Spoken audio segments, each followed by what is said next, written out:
Yeah. Alright, so today's one, machine weights versus free weights. Really simple one today. Basically, I'm just going to give you guys a quick understanding on the difference between the two.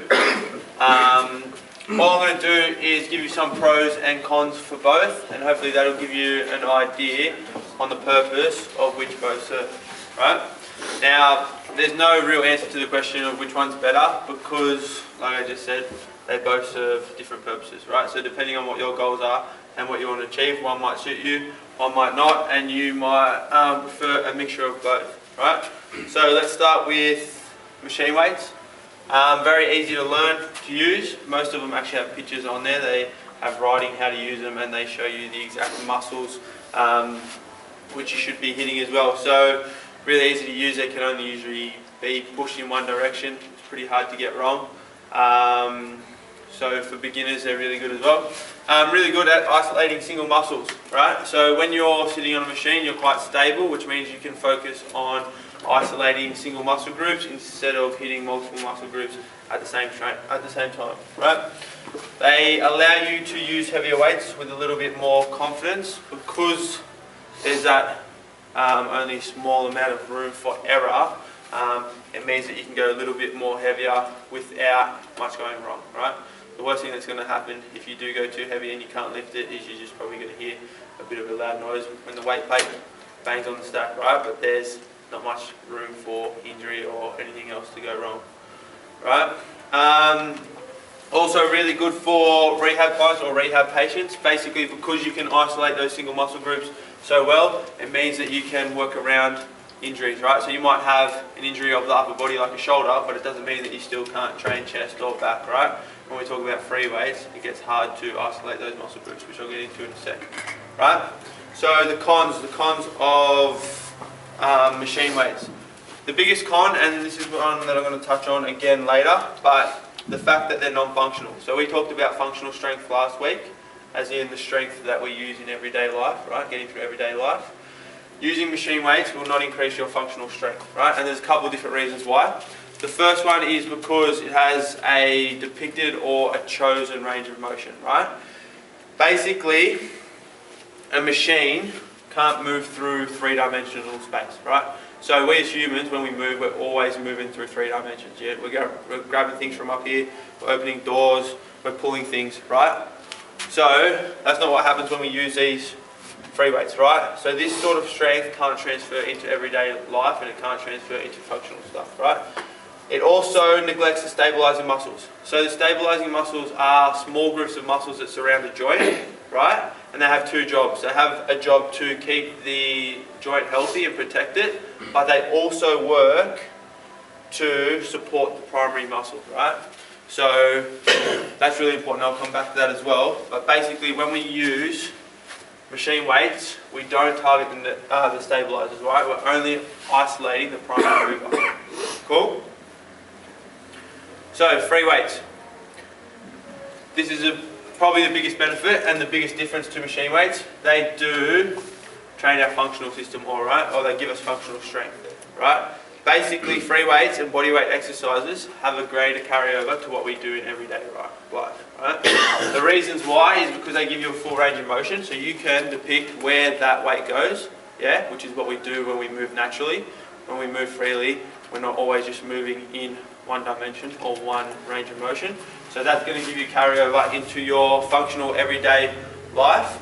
They also have a greater emphasis on these stabilizing muscles. So when we're using free weights, it's quite hard with a lot of exercise to isolate just one muscle group. So the stabilizers come in to help and support, right? When we use the stabilizers as well, we have stronger joints, right? Stronger joints means less risk for chronic illness and injury as well, right? So what that means is someone who has a strong chest press might not necessarily have a really strong bench press, right? Now if that chest press can't even transfer over to the bench press, that chest press strength, how's it going to transfer into everyday life, right? So that's the biggest difference, functional versus non-functional, right? The free weights uses the stabilizing muscles. Also, free weights is going to give you more bang for your buck. So if you're short on time or training time, right, you can hit a lot more muscle groups with one exercise when it comes to free weights. It's a big compound exercise than you can with the machines, right? They also give you a lot more variation. So if we were to have a program that we only used machine weights, it'd get quite boring quite quickly. Yeah. You can basically do anything with free weights. You can do 1,000 different things with one dumbbell. So variation, training doesn't get boring, and we continue to do training for a long period of time. Right? Fuller range of motion as well. Like I said, you can always go in different types of range of motion.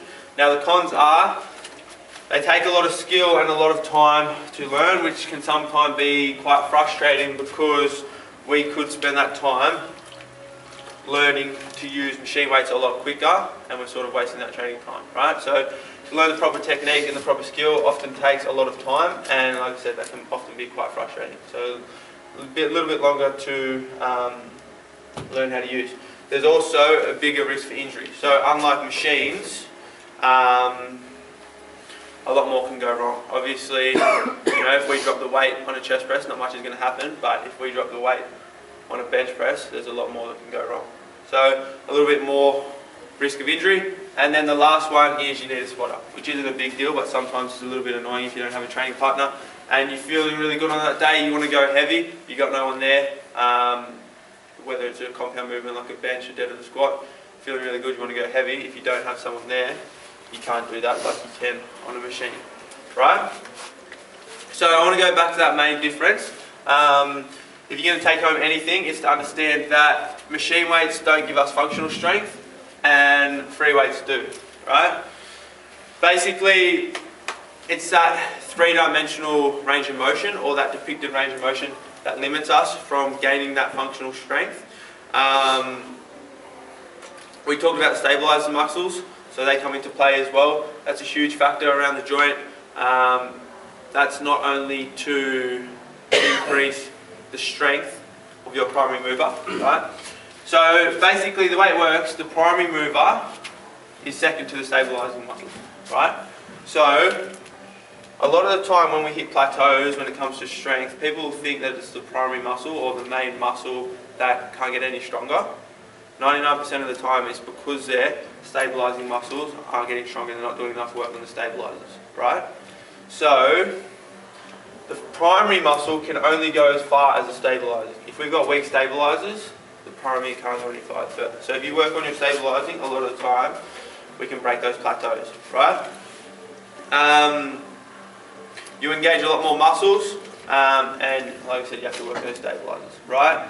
But it's a lot harder to isolate a single muscle group, right?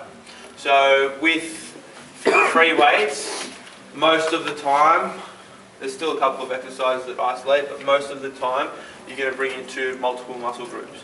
So this is where machine weights become beneficial, right? If we wanted to just work on a single muscle group, we wanted to build one up to become more proportional, or one was sort of lacking, you can use machine weights for that.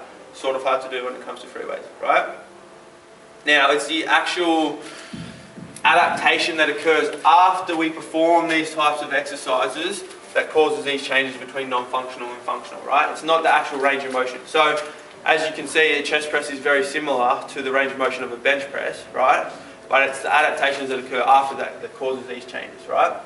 So, last week we talked about hypertrophy, the increasing in the size of a muscle cell, right? It's really important to understand that there's two different types of hypertrophy. Now, I'm not going to go too in depth into this because this is a whole other topic by itself, but there's two different types of hypertrophy, right? One is called sarcoplasmic hypertrophy and the other is called myofibrillar hypertrophy. Sarcoplasmic hypertrophy is when we increase the size of a muscle without increasing its function, right? Think of bodybuilders. Bodybuilders, they need to increase the size, but it doesn't matter how much they lift or how well they perform as long as they look good when they're on stage, right? So what happens with sarcoplasmic hypertrophy is we increase the sarcoplasmic fluid in a muscle cell, right? But we don't increase the actual amount of things called actin and myosin cells that helps the muscles contract. So the muscles don't get better at contracting or resisting against force, they just get bigger, right? Myofibrillar hypertrophy, we increase the number of actin and myosin filaments, which means our muscle has better ability to contract and resist against force, right? So at the end of the day, machines are more likely to increase this sarcoplasmic hypertrophy, where we build the muscle but the function doesn't get any better. And free weights are going to build that functional tissue, that myofibular tissue that we need to perform better, right? So that brings me on to who should use what, right? So what sort of people do you think should use machine weights, right? What sort of range of people? Beginners? 100%, exactly. So people who are wanting to learn quickly, new to the gym, really good because it's quickly to learn, but they can also increase the weight a lot quicker, right? This can sort of use as a stepping stone to free weights. So beginners who are just coming into the gym, they don't know how to properly utilize free weights, and they can get stronger a lot quicker using the machines, right? Bodybuilders, really good for bodybuilders because they need to isolate single muscle groups. If they need to build up one side or one part of the body more than the other, because last time they were told that, you know, their chest wasn't big enough or their legs weren't big enough or whatever it is they do, they can isolate those muscle groups so they become more proportional. And then the rehab clients and the elderly as well. Elderly, again, because it's quite easy to change your weights. You don't have to walk around with big plates and change the weights. It's quite simple to change the weights. And rehab clients, because like I said, you can work around those injured areas, right? You can isolate muscle groups and you don't have to hit that injured area. Free weights. So basically, most people should use free weights. People like us, general population, people who want to look good, but they also want to feel good while they're doing it, so they're worried about their joint health as well, free weights. Bodybuilders, 100%, they can definitely still benefit from free weights. They get most of their overall size from big compound movements like the bench, squat and the deadlift. So they're still going to have to use free weights as well. And then athletes. Athletes are the biggest one. So when we train sport, we're not moving in 2 dimensions. Never do we ever just move in 2 dimensions like a machine weight, right? We're always moving in 3 dimensions.